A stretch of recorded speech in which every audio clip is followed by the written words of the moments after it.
Hi everyone, konnichiwa. So this sets the tone to this review, which the program has a bit changed, I have to say, and again, apologies, désolé pour les lecteurs français, ça va venir, mais comme j'étais malade, je ne pouvais pas trop déguster, donc illustrer ce que j'allais montrer concernant les whisky français, mais ça va mieux, donc ça ne va pas tarder. Voilà, merci de votre patience. Okay, so this was a quick message to the French audience to explain that being a bit sick, but now I'm a bit better. So French whiskies reviews in French, and there will be a big video in English as well. Will come soon, but as I couldn't taste anything for almost 2 weeks, I couldn't do fit to my schedule of videos, which is big. I have lots of things for you to come, so I'm not gonna taste tomorrow as well. I'll be waiting until the weekend to be sure to make sure I'm okay for that. But I have a lot to say, and in fact, the news, sorry, some breaking news. Change things in my program, and I was going to do a shorts new series I started last week about this, but I said okay, don't do that, because it gives you an excuse for an overview about the topic, and the topic of course is, as you can see with all these kanjis and stuff, it is of course Japanese whiskey, because something very interesting happened earlier on February 12, and it started to show on internet, on media, social media, and else. Let's say mid-month, 16.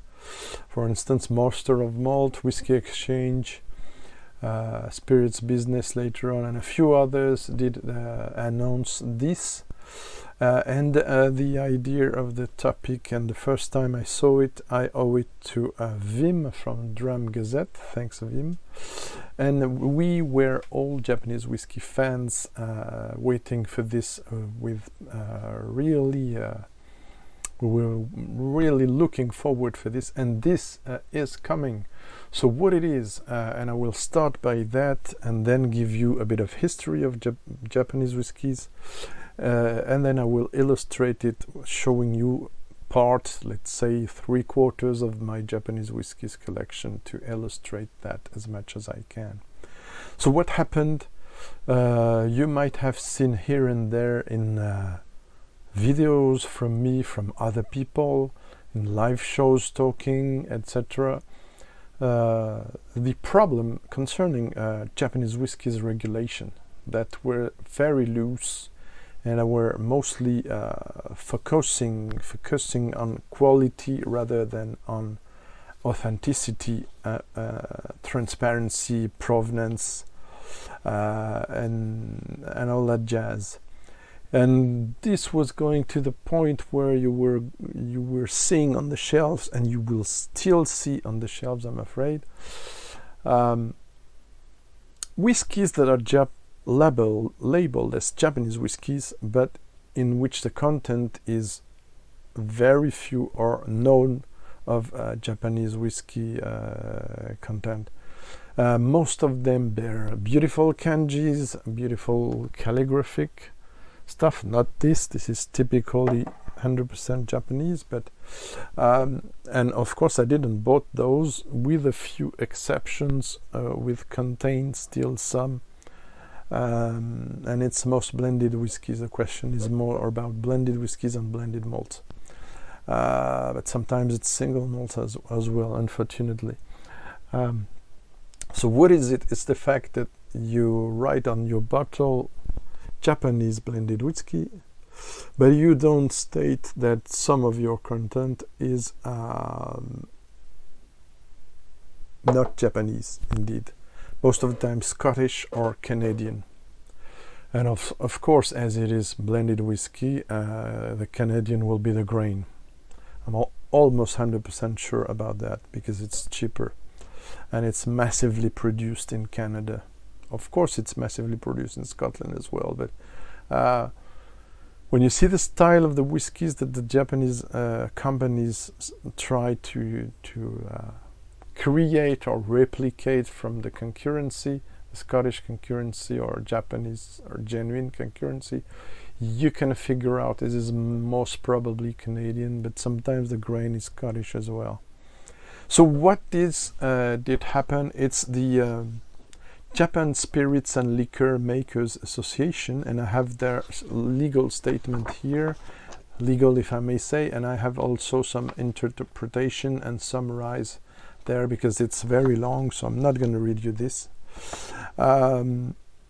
Basically, the Japan Spirits and Liquors Maker Association, which is an equivalent of the SWA, Scotch Whisky Association, both being producers gathering together to try to influence the lawmakers and also the whiskey industry to say what is Japanese whiskey in that case. And until the 1950s, there were not really regulation out of basic alcohol laws. For instance, the tax department, as it stated there, they were mostly collecting correct duties, as this Master of Malt article says, and more than how the whiskey is made, like I said earlier on. So the product of Japan didn't ever guarantee it was Japanese content. So the thing is, this is a statement from February 2021.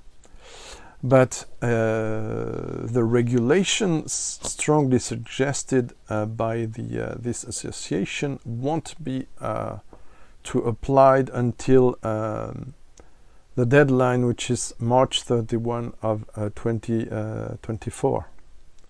But it starts in April 2021 to move forward to new labeling. So the labeling is a commitment not to allude to being Japanese whiskey through naming, packaging and advertising.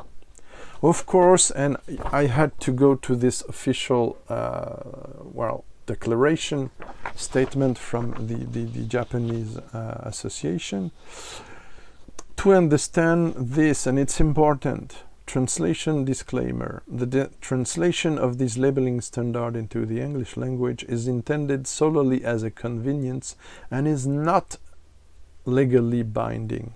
The Japan Spirits and Liquors Makers Association has attempted to provide an accurate translation of the original material in Japanese, but due to nuances of translation, slight differences may exist.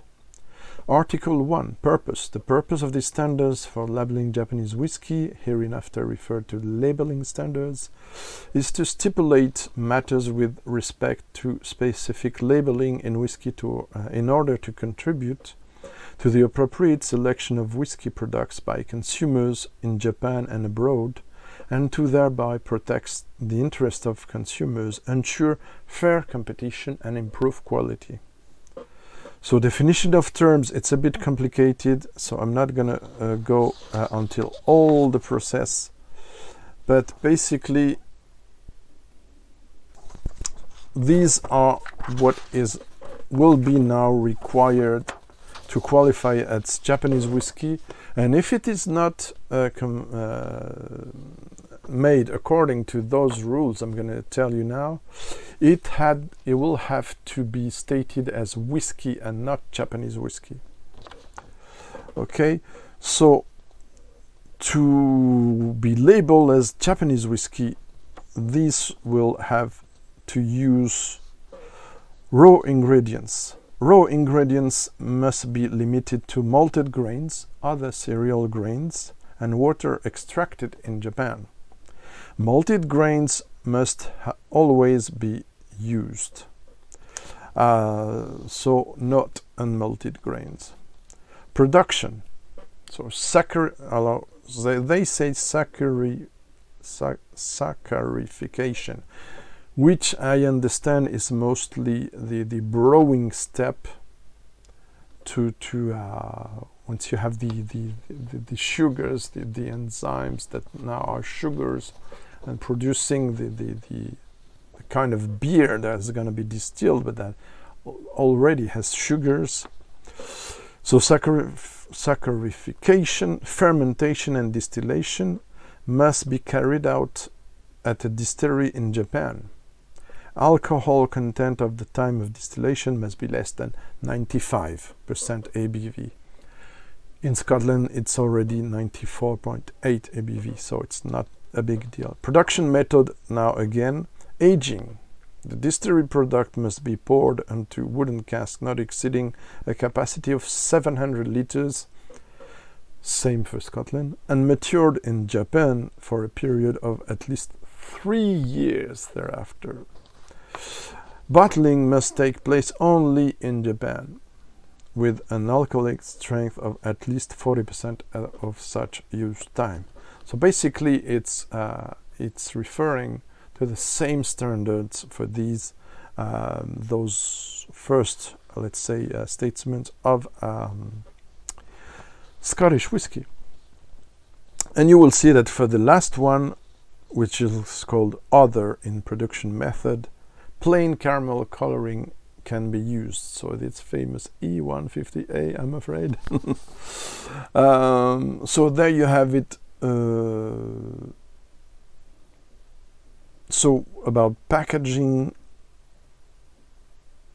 yeah, if it doesn't fit to those standards, will have to be labeled as whiskey, which is a new category. And everything in the packaging must be according to this. So I also have, thanks to those websites, the answer from NICA to those the response, public response to those regulations, new regulations suggested, let's say. So NICA says it's not affected by labeling standards about what they do, but in order for more transparency, they will from now on change their packaging for the blended whiskies, because they have some whiskey from overseas, and I'm going to speak about this soon, in their blended whiskies. Excuse me. Yeah, I'm sorry, the bronchitis doesn't want to go, apparently. So there you have it. Mainly, we shall see from, let's say, next, the time those to be put into action will probably lead those companies not to be able to provide new packagings before probably this summer, I guess, maybe the late year, because they have 3 years now to conform to these. Which means also the companies, the distilleries and blending companies that do the things the right way, let's say, which are genuine Japanese content, when we will come into 2024, they will be in capacity to sue the other companies using those new regulations. Okay, so now a bit of history of Japan. Japanese whiskies. I did a whole topic on my website, which I'm currently updating. So I will try, I know it will be difficult, I will try to summarize it. I have pages of pages that I've updated here. I'm not going to be able to tell you everything about it because it will be too complicated. Or there were a 2 hours video, and I don't want that, and you don't want that. But this is a map of Japanese distilleries that I found in the Whiskey Exchange, thanks to them website, and it's a bit updated. So basically we have 4 islands, big islands in Japan. We have Shikoku, Kyushu, Shikoku, Honshu, and Hokkaido. We have only 2 distilleries in Hokkaido. This is what they call the Alps of Japan, which is the climate. It can be very cold, and conditions like maybe Northern Highlands and even there of Scotland or North America. The climate is more temperate here in Honshu, where most of the distilleries are located, Japanese distilleries. There are very few, there are no distillery in Shikoku. There are several in Kyushu. Of course, the capital, Tokyo, is here, and Kyoto, second town there. So lots of distilleries are concentrated there, also because they provide content for whiskey for blending, right? Which is also one of the main concern in Japanese whiskies. We're going to talk about some of these distilleries there. Dates about Japanese whiskies. Foundation of Japanese whiskies, the date is disputed between 2 companies, Nikka and White Oak, which is most often named by Egashima Shuzo. Sorry for the pronunciation. But I think, according to Dave Broom and other whiskey writers that wrote about Japanese whiskies in depth, and they went into Japan a lot of times, while the Egashima Shuzo, so White Oak Distillery, which makes this Akashi, we're gonna see in a moment, blended whiskey, and this is the Meisei version, which is more sherried. They started the company in 1988, but it's only in 1919 that they were allowed to, they were granted to distill alcohol. So, and it seems that they didn't release anything before a number of years after that. So I think we can state the Suntory company, and I will explain you quickly the foundation of Japanese whiskies, which is mostly a question of 2 people and not one, as I saw somewhere. 2 people gathered together and then moving separately. That helped to build the whiskey industry in this country in the early 20th century.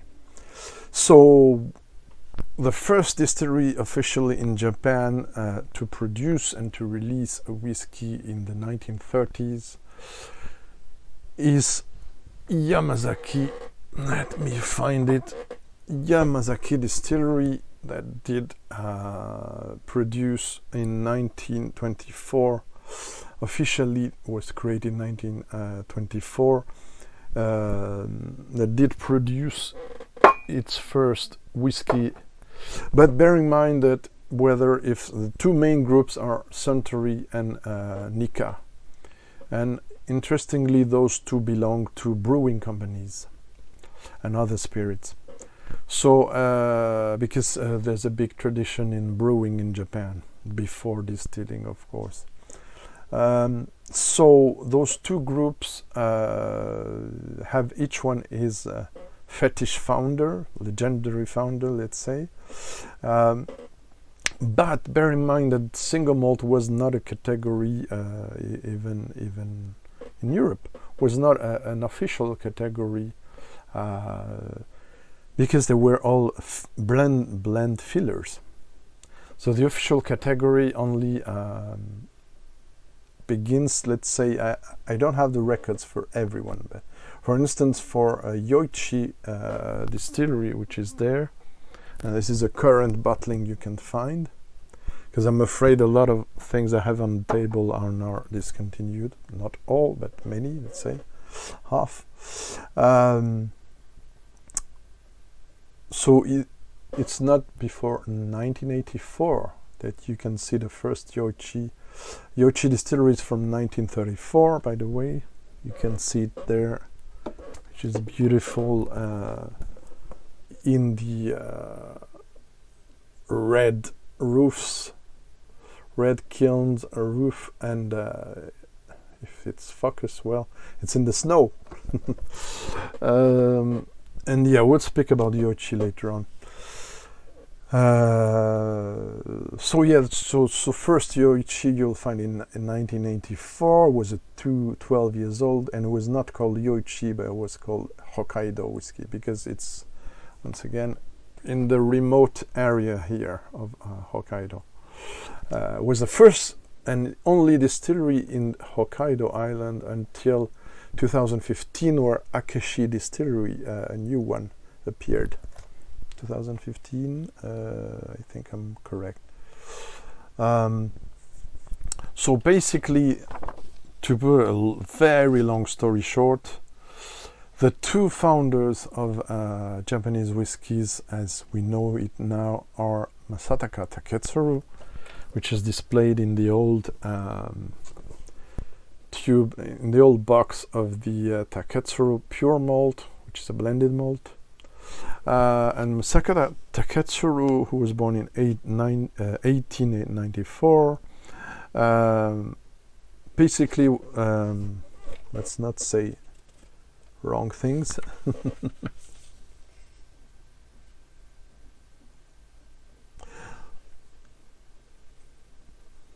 Yeah, his family was, I knew that, but I want to make sure, because it's wine for Suntory founder, wine merchant, and more sake for the Taketsuru family, which is a kind of fermented wine. So yeah, basically we're in the beginning of the 20th century, and when in 1918, after doing some chemical studies, Taketsuru family was producing sake since 1733. But Taketsuru, the son, wanted to learn about whiskey, so he studied in the Glasgow University in 1918, and when he studied, he spent almost 3 years there, and he visited a bunch of distilleries. He lived in Campbelltown. Among the distilleries he visited, there's Longmorn, Scotia, Lachlamond, I think, also. And for the romantic story, he met Jessica Roberta Cowan, which his nickname was Rita, the Muse. And he was so in love that he married with her, and he brought her to Scotland. To Japan, sorry. He met her in Scotland and brought her back to Japan, which was very rare at that time, so it was hard for her to integrate the Japanese business milieu and the family also, which is such a remote island. It's not a lot of foreigners there except for trade. So at that time it was something new. And so this guy, Masataka Taketsuru, met Shinjiro Tori, another man which was involved in the wine industry, wine and spirit industry. And those two guys met, and they decided to build a company to produce whiskey. So they produce close to Kyoto. They work into Kotobukiya, sorry, group, and they built the Yamasaki Distillery. I think I showed you earlier on. Yeah, 24. But they had divided opinions about how to produce whiskey and where to locate the distillery. So in 1934, Masataka Taketsuru builds his own company, which was called at that time Dai Nippon Kachu KK, and then he abridged it into Nikka, and that's why you know Nikka.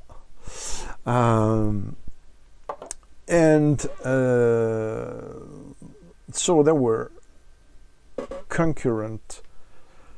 So the name Torii was changed for the name company to Suntory. So it's the company name. Company name, bears the name of the founder in it, but there's another. It's written differently. Yeah, lots of things to say. So sorry if I'm sometimes a bit confused.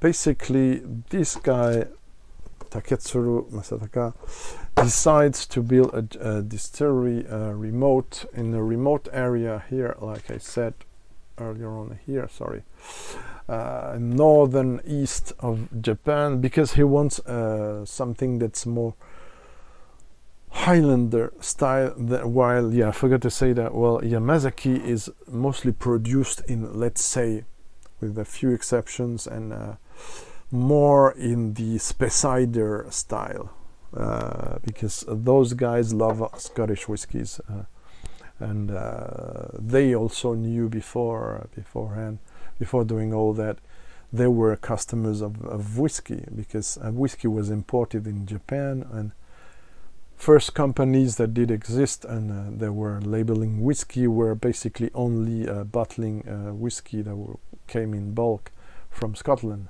So and there's a particular way of consuming whiskey there in Japan, even if it's changed a bit, because it's strong alcohol and there's all these questions of enzymes and genetic questions. So that's in order to handle more alcohol, they used to drink it in long drink glasses and with a lot of ice and water and soda, and they call it mizuwari. So what I'm into now, Yamazaki, these two companies leading even today, they were at that time developing the whiskies. To get into history, 1924 Yamazaki, 1933 Yoichi. Then those two companies gonna add another distillery, a grain distillery and a malt distillery, in order to provide different styles. And each of these distilleries, which is the main difference with Scotland, they use different kind of stills, mostly Miyagi-Kyo, that I'm going to talk to you about, from Nikka, and Hakushu for Suntory. They have one of those two distilleries that are using a lot of different kind of stills. They charge differently, different amount. They use also different kinds of malt. They changes the fermentation time, the distillation time, etc. So they work more as blenders than as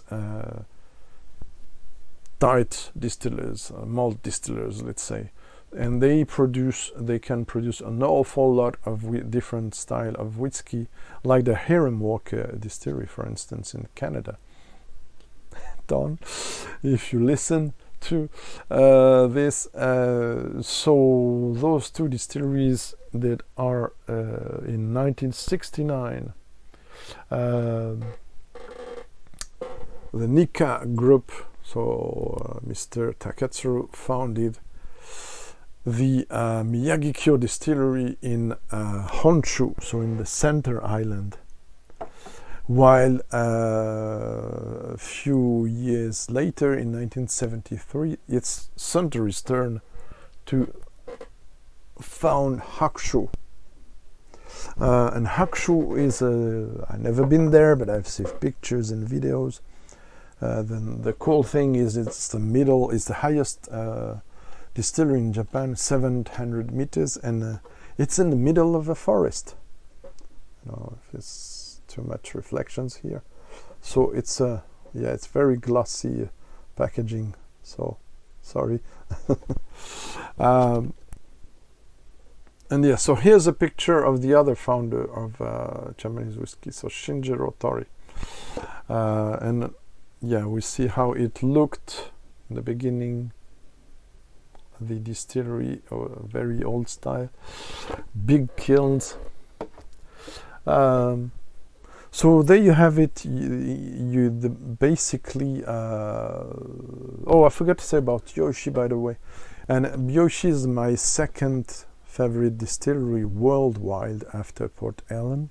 Yes, it's my choice.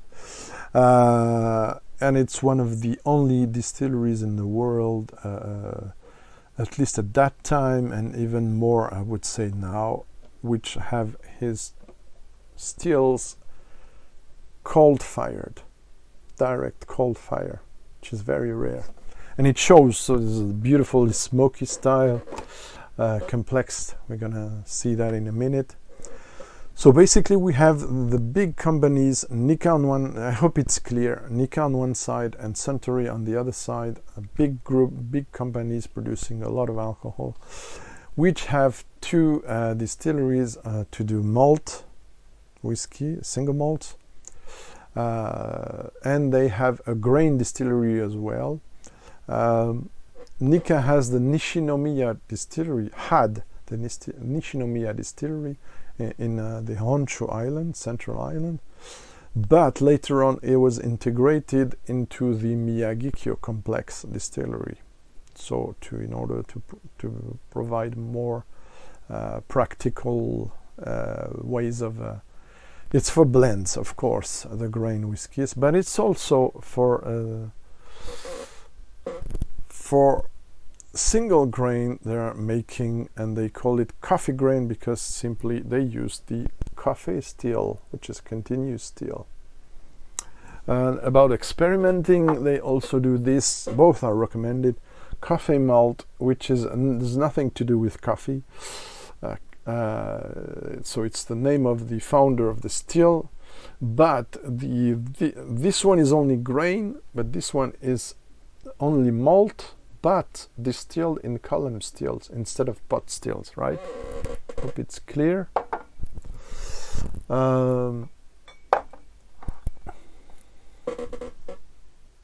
have also this, which is pot still and column still, the old malt, which is still there, I think, on the market.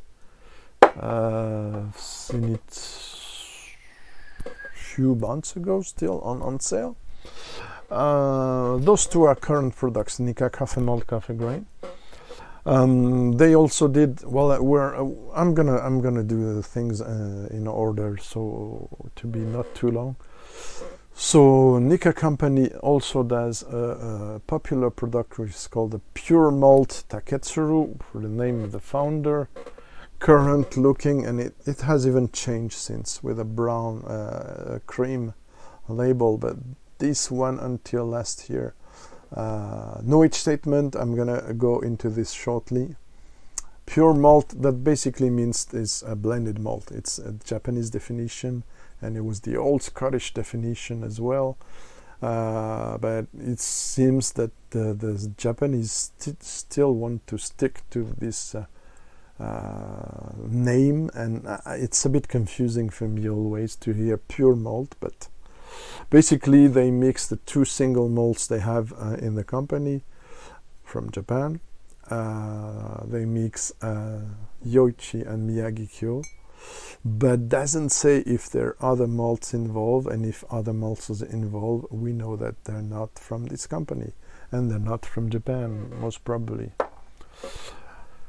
Which will come shortly. I forgot to bring another one on the table. Where is it? Excuse me a minute. Okay, sorry for the interruption. Well, so I'm gonna go now into the topic that was related to my presentation of the new regulation earlier on. Why all this? Because those distilleries need to have some strongly flavored and some malts, single malts with personality to build the blended whiskies and blended malts. And I don't mean that Yoshi and Miyagikyo for Nikka and Yamazaki and Hakushu don't have. They have a lot of style, a lot of character. But you know that in order to do blended whiskey, you have to source from a lot of distilleries or from reliable and things you have in property in your group, so you don't have to trade elsewhere or less, let's say. So, for instance, and it has changed recently, Suntory Group, who owned since a lot of time Auchentoshan, Bowmore and Glengarry Scottish distilleries, in 2014, when the Suntory Group creates the Beam Century subgroup, they include now Knob Creek, Basil Hayden, etc. But they also the Blend Teachers and Lefroy and other distilleries from other countries. So they have the ability to use 4 different distilleries at least to do their whiskies. Well, Yoichi is mostly using about foreign content. One distillery they own since a long time, and this distillery no less than Ben Nevis. And I recently learned the percentage. I didn't know the percentage until I read an article of Whiskey Magazine, and I also knew for a long time that there were Nikka were sourcing at Ben Nevis, because I spoke with Colin Ross, who's now retired since last year, but was the dynamic and very enthusiastic master distiller and director of Ben Nevis. So why do I speak of this? Because this shows in the blended whiskies from the company. This is one of really regretted, departed, one of the best they made, in my opinion, far superior to its successor called Nikka Days, which is really too light for me and less well made than the Toki from Suntory, I have to say. Current blend from Suntory, but this was really great. It appeared a few years ago, but I don't know why they stopped this reference here. It was really exquisite and very subtle blended whiskey. But this one I really recommend. It's still on the market apparently in this old cognac shaped bottle. And this one, the rare old Nikka Super bottle of 45 ABV, 43 this one. Have other blends from Nikka which are rarer, bottled different. This one, it shows that it has some Ben Nevis when you taste it, honestly. But it's very well made. Now the star of the concurrent Suntory company, and also the star of a movie called Lost in Translation, the 17 years old, if I'm not mistaken, was the highlight of the movie Whiskey Wise. This, with this beautiful decanter and the 24 facets in glass. This is the blended whiskey from Suntory. This one is discontinued. This is a 12 years old. They now have an OH statement called Japanese Harmony, which is declined in several versions, limited edition, for instance. And this one is very nice as well. I recommend. This particular version was filtered through bamboo bamboo oak. So it's a part, and finished in ex-plum casks. So it's a bit special. On to now the stock shortage. I have to speak about that shortly, and we're gonna go to an hour probably. I'm sorry. In 2004, late 14, and officially in 2015, there was a shortage, slightly coming in also in Scotland, but there was a brutal shortage of all the casks from the main two big companies, Nikka and Suntory, because they didn't really plan, it seems, the boom of the Japanese whiskey in the let's say in the 2010 times. This boom was preceded, by the way, by the first let's show you one, but it's not the same. Vintages single cask from Japan are very sought after and are very speculative, and they're really among the best whiskies in the world. And when Yoichi did a release in 1998, it's first 10 years old, and in 2001 the 10 years old cask strength single malt from Yoichi was awarded best whiskey, single malt whiskey of the world in several competitions. So and since then, and almost since the 2010 and more, there was not 1 or 2 or 3 years in which there wasn't a Japanese whiskies awarded, because the quality is often very high, especially in the single malt category and high-end blended whiskey category. So Yoichi did get a lot of awards, Yamazaki as well, Hakushu, then of course Karizawa. We're gonna go into Karizawa in a minute. Also there was a broadcast, a TV broadcast in that lasts a year or so, called Masan. That was explaining, and the story is already romantic, like I said, to people meeting a Japanese and a Scottish and marrying together and inspiring the Japanese whiskey industry. So story is already romantic, but I even put it even more syrupy, as I can see from the pictures and the reports I've read about this TV, let's say, series called Masan. So the people of Japan, which were for a lot of time only drinking their own whiskey, Missouri, and not much, except a handful of connoisseurs there, they were not really paying attention to the single malt and especially the single casks releases. But when they saw in 2015 and 16 all these beautiful whiskies available, Yoichi Distillery had 5, 10, 15, 20, 25 years old in 50 cl bottles displayed at the visitor center of the distillery. Same for Yamazaki, hundreds of single casks that you could buy and for some try at the bar. Speculation started to grow with a lot of international, including apparently a huge amount of Chinese collectors and flippers. They bought the entire stock of what there was out, and also when I remember I discovered Japanese whiskey probably in 2004 or 5 for my first Whiskey Live Paris shows.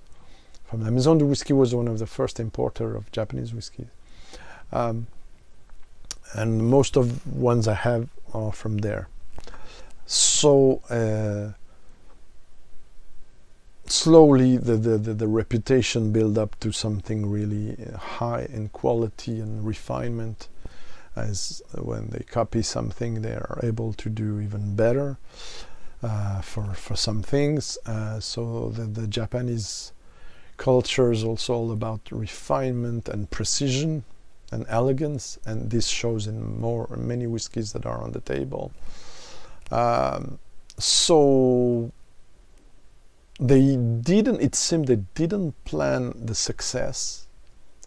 And in 2015, they decided, well, every year of going to the shows, like I said, there was a new, it's hard to understand now, but there were each year, if you want to understand, from 2000, let's say 4, 5 to 2005. During 10 years in France, there were each year a new single cask of Miyagi-Kyo, of Yoichi, some years of Nikka coffee malt, all cask strength. Out, and from Suntory new releases as well. Not much single cask, I have to say, but small batches, limited releases. And people were getting crazy about that. When they realized, and there were also age statement whiskies, Yoichi 10, Yoichi 12, which is one of my very favorite single malts, Yoichi 15, which is, I mean, as good as Springbank 15 or even better. Miyagi-Kyo 10. All these were on the shelves. They were a bit expensive, about 100 euros sometimes, and I found them, and some of them in bargains at 60 euros, which was already expensive. While single cask was starting around 100 euros to a bit above 100 euros. This cask strength Miyagi-Kyo. I was also privileged to be offered for a birthday this awesome 25 years old Yoichi single cask, 185 euros in 2013, but you can add more than a zero now to get this into a secondary market, if not 2-3 times. And these also, the concurrency, Yamazaki and Hakushu, they were having 12 years old, 18 years old as well, and they were beautiful whiskies. There were also Yoichi 20 and Taketsuru, each very amazing age statement, 25, 35 years old, 40 years old. And they have to stop all this. At a very few exceptions, the single malts range from Nikka and Suntory in 2015, they stopped completely. Instead, they presented no age statement like the one you can find now from Yoichi, which is still very good and probably over 7-8 years old, I believe. So this shortage encouraged speculation, flipping and all that.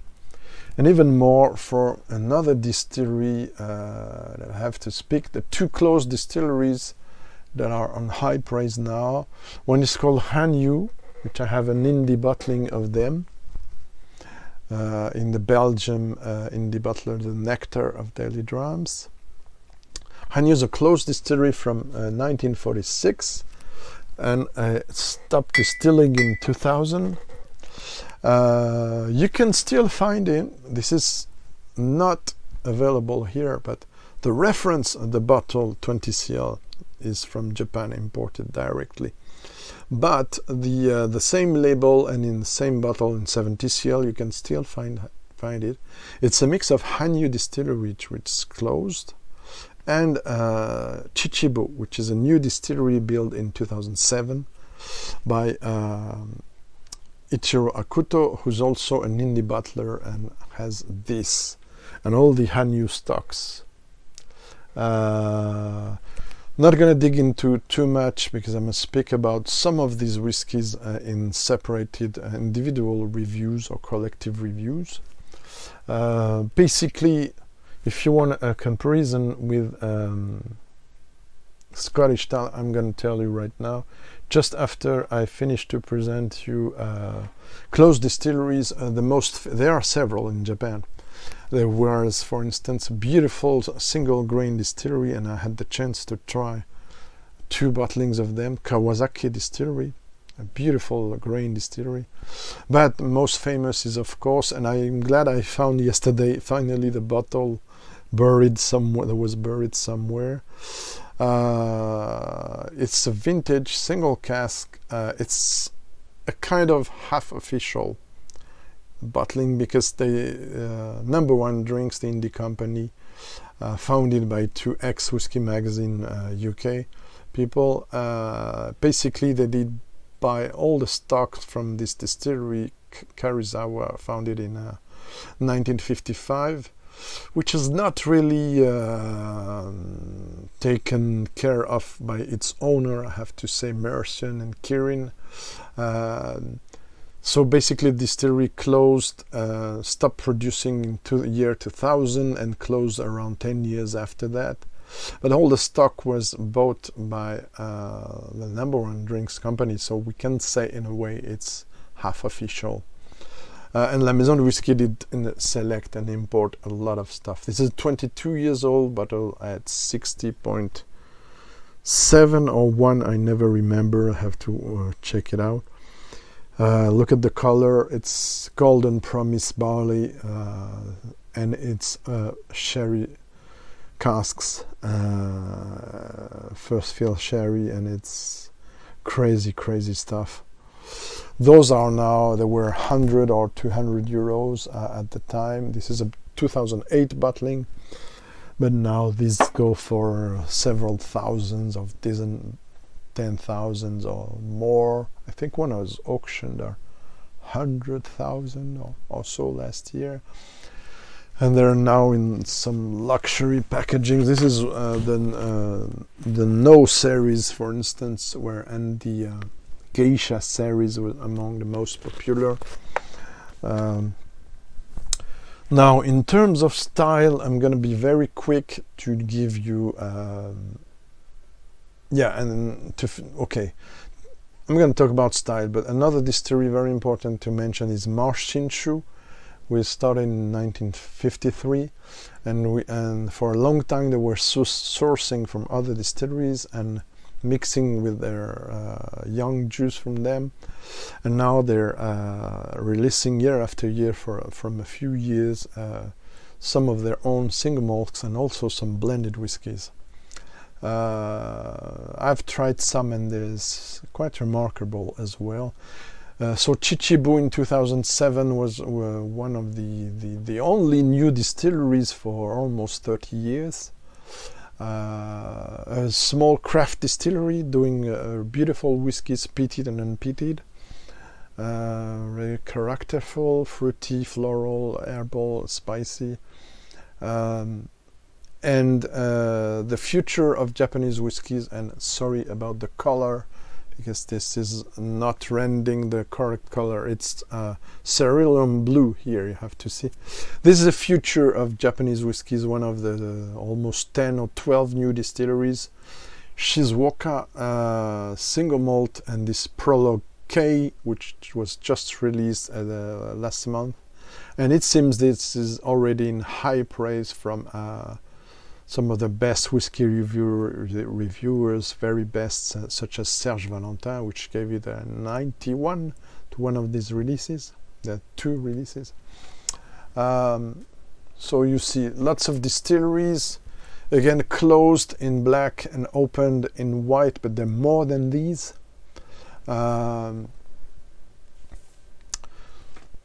Last number to give you, two last numbers.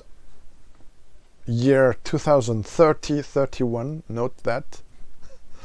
It's in 10 years from now, let's say, Nikka and Suntory and company did state in several interviews that this is the years 2030, 2031, where they think they're gonna be okay in the age stocks of cask enough to provide again new age statements, right? So I hope in 10 years from now we're gonna see 12 years old, maybe more, but not sure, from these companies. There are four distilleries mainly. Right. Now, quick word, and yeah, I know it's going to be an hour. Quick word about whiskey style, because many of you don't know those whiskeys, I'm afraid, or just have the no age statement version and fewer choice than this. And again, this is not the whole collection here, the 3/4 only. Yoichi. I love this distillery. Why? Because it's so consistent since the beginning. I tried it, more than 20 versions, and there's only one or two that are not excellent or very highly rated. Same as Kurizawa, by the way, but this is less expensive. This was less expensive. This is around 70 euros here. Style-wise, it's very complex, mildly smoky. There's some more heavier, heavily peated versions. For me, this is a kind of mix between a quiet Brora and a Highland Park. And for me, 12 years old, that was available about 100 euros, was almost the equivalent of Highland Park 18 in its best years in Japan. In terms of complexity, quality, refinement, floral, fruity, spicy, but not so much, beautiful sandalwood oak. Sandalwood oak, they can appear in all Japanese whiskies. Sometimes from the high quality of casks they have, which are virgin oak or a new oak or American oak or sherry butts, but sometimes also using local oak, such as some of these use Mizunara oak, that sometimes you call red oak, which is a very delicate kind of cask, which is fragile and leaking, so it's not often used in the whiskey industry, but it's a kind of trend since a few years. It imports some coconut spices, nice sandalwood notes, so it has kind of a Japanese style. But even not using this with the beautiful smoky style of Yoichi, you have something really like an incense note, which is typical and unique to Japanese whiskies and to Yoichi. With the Hanyu style, we have something more difficult for the main people. It's a more demanding style, which mixes green vegetal elements with grassy elements and with spicy elements. It's a kind of wild Brora, let's say, or more refined than Port Charlotte. Miyagi-Kyo style, where is the Miyagi-Kyo? When it's young, it's a more fruity, grassy, Speyside style, let's say. But when it gets older and smokier, this is on par with the best old-fashioned closed distillery from Scotland single malt. Hakushu is a kind of Japanese Ardmore, which I could call it, but with a more mineral touch, so slightly smoky. Yamazaki will be more on the Glenlivet style, but with age, and when it's more smoked like the Yamazaki 18, it can really be impressive. It can be a bit medicinal as well, and beautiful ripe fruits. So with age, it's really beautiful. The Cheetah is a complex single grain. It's difficult to compare it to Western whiskies. And to finish with this jewel, let's say stylistically, I won't say it, but stylistically, on high quality standards and on highly sought after and highly speculative and all that stuff, I think I can say it's Japanese Port Ellen, or old days Macallan, let's say, full sherry picture, lots of spice, lots of oak, lots of absolutely complex fruity notes and floral and herbal and everything you want. More or less pitted according to the versions. What else can I say? Again, lots of complexity, lots of beautiful styles, lots of from light to more that is beautiful pure malt red and pure malt black, if you can find those half bottles. It's less known than the popular Nikka whiskey from the barrel, but for me they were my introduction to Japanese whiskies, and they were very affordable. And you can last year I still found some in supermarkets, so try to look for them. Beautiful fruity, floral. The black version is more smoky. So beautiful stuff, lots of things to say. Akashi is not sourcing all of his whiskies from abroad, but this is not 100% Japanese whiskey, but still I prefer this black label to the white label. It's a quite decent whiskey, blended whiskey you can find now. I hope I didn't forget. There's so many things to say about Japanese whiskey. Closed distillery, the Fukushima question also. Lots of things to say. I love Japanese whiskey. I'm very happy with these new regulations. I hope they will be followed by all the producers.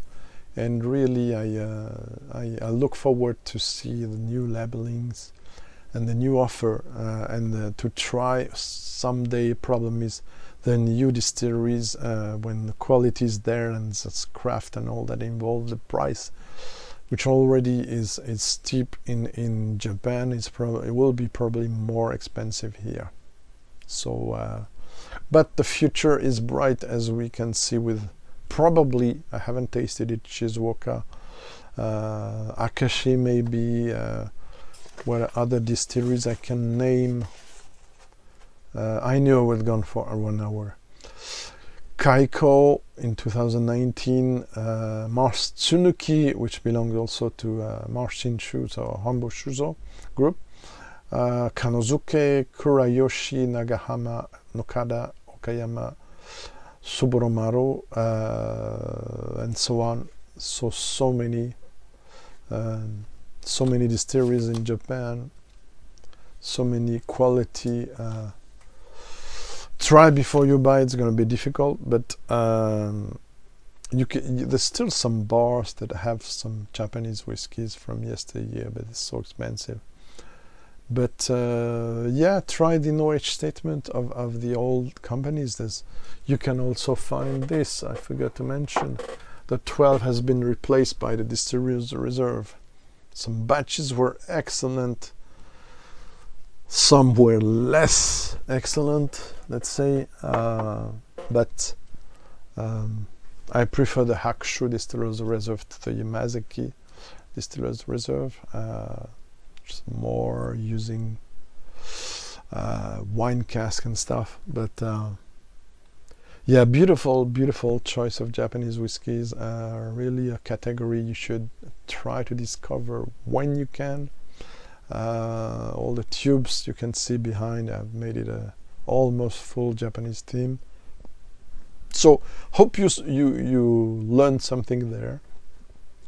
I'll be back to you with later on some individual reviews of these whiskies, but not now. Because I have the French whiskies to cover, and also I will resume some shorts series. There's one coming in. What is about? I forgot. Oh yeah, how to decipher a whiskey label, for instance, would be one of the following. Whiskey of the year, as I couldn't finish to try. I was sick. It's a bit delayed. But I'm not in a hurry. I prefer to have tasted correctly all the samples and the there's not so many from 2020, and the bottles I recently get to be able to give you a full picture of my selection. Hope it was interesting. Thank you very much, and see you soon. Sayonara.